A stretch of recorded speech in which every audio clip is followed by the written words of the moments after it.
Hey folks, welcome to the channel. My name is Dave, and today we're talking about my favourite guitarist ever, Rory Gallagher.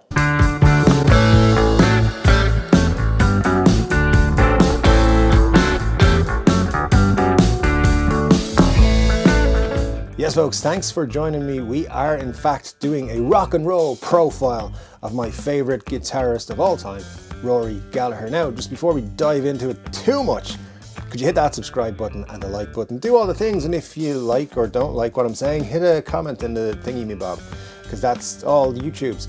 Yeah, but listen as well, let's just be clear, my favourite and the greatest is not the same thing. The person I like the most or listen to the most does not necessarily mean I think this is the greatest guitar player. I definitely think Rory's in the top 5. We're talking about Rory Gallagher, the greatest Irish musician there has ever been, in my Irish opinion. Of course, that's up for debate. Some people think it's other people, but they're wrong. Rory Gallagher is regarded as one of the greatest guitarists in the world. He's in that conversation. So cool, the way he blended blues, rock, folk music, could play all kinds of instruments and just brought it all together. Very influential, and you know, died so young. So we only got, I don't know, 20 to 25 years of really good Rory Gallagher time, and we should have had more. But anyway, let's talk about it. His career spanned, as I said, just over 2 decades, starting in the late 60s with Taste, an Irish rock blues trio who were fantastic. If you haven't heard Taste, just get on whatever streaming service and listen to their albums. They're a fantastic band. But in 1970, Rory decided he was going to go his own way and go out on his own, control his own destiny, if you will, which was great. And in that same year, 1970, he released the self-titled album, Rory Gallagher. Very, very acclaimed by, critics. Critical acclaim, I think they call that. And lots of people loved it. Brilliant stuff. He went on to release 11 studio albums over his career, and then a few live albums. And his live albums were fantastic because he was a renowned, extremely energetic, wonderful live performer. And it was his live performances that garnered him such a loyal audience, including my own dad, who would listen to Rory Gallagher and go see him on weekends in the summer when he was just playing at the National Stadium, and it had cost like nothing to go and see him playing live. So really, really cool stuff there. Some of Rory's best albums, so his initial debut self-entitled album, Rory Gallagher, is a really good one. Top Priority from 1979 is a really, really good album as well. It's probably his most revered album as it goes critically. Then you've got stuff like Calling Card. I'm a big fan of the album Calling Card. I think it's very good. Photo Finish is a really good album, and Juice. But I think if you were to ask me, like, I can only listen to one Rory Gallagher album, what am I going to listen to? I would say to you, pick up Irish Tour 1974, Irish Tour 74. Brilliant, brilliant live performance that was captured. And yeah, it just rocks, man. And it gives you a great idea of who Rory Gallagher was as a live performer.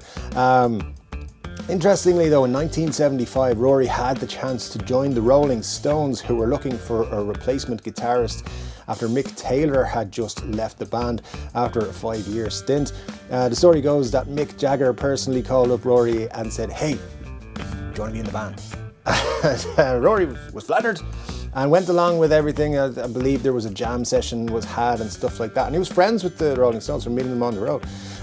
But ultimately, Rory wanted to control his own destiny and not be caught up in the circus that is the Rolling Stones. So he decided, hey, no, it's not for me. I'm going to go do my thing. And it worked really well for him as it was. He never officially joined the Rolling Stones, of course, but in 1978 they did work together, and he played the harmonica on the song Miss You, which became a huge hit for the Rolling Stones back in the day. So he did kind of collaborate with them, and it was a really good experience. Played the harmonica. Rory could play lots of instruments, not just that fabled Stratocaster. Of course, known to play a melody maker from time to time as well. But Rory's influence on rock guitarists cannot be overstated. In fact, many guitarists who came after him, and probably some who came before him but were around during his heyday, were influenced by what he was doing as well. very few have anything but good words to say about Rory. Slash from Guns N' Roses said that when he heard Rory Gallagher, it was the first time that he wanted to pick up a guitar after listening to an album. Brian May from Queen said when he went to see Rory play live, he was mesmerised and that he would go up and ask him, "Excuse me, Mr. Gallagher, could you tell me how you're getting that sound?" And Rory would go through it. Had time for everybody, even a kid who was nobody at the time, which is really cool.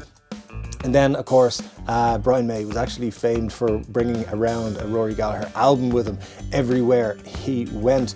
And Rory was a huge live performer. Like, he would record stuff and put that out, and that's fine, but he spent most of his life on the road, performing at shows and festivals. He was an energetic and lively performer, but it was his life on the road that took its toll and ultimately led to him having liver issues, because when you're on the road and you're a rock star, you tend to drink maybe a little bit more than the average Joe. And yeah, Rory had a lot of drinking and his liver wasn't really keeping up with him. So he had a liver transplant in 1994, but in 1995, Rory passed away at the age of just 47. Definitely way too young, and we can only guess what could have happened if he lived any longer, but I'm sure what would have happened was much more fantastic music. But what we do have from Rory's time here with us is 11 studio albums, some fantastic live performances recorded for both record and video and stuff like that. One of, if not the greatest guitarist of all time, my favourite guitarist of all time. And I'd like to know who yours is and your thoughts and memories of Rory Gallagher in the comment section below. Guys, my name is Streetcore Dave. I'll be back with another guitar related video very soon, but until then, take care.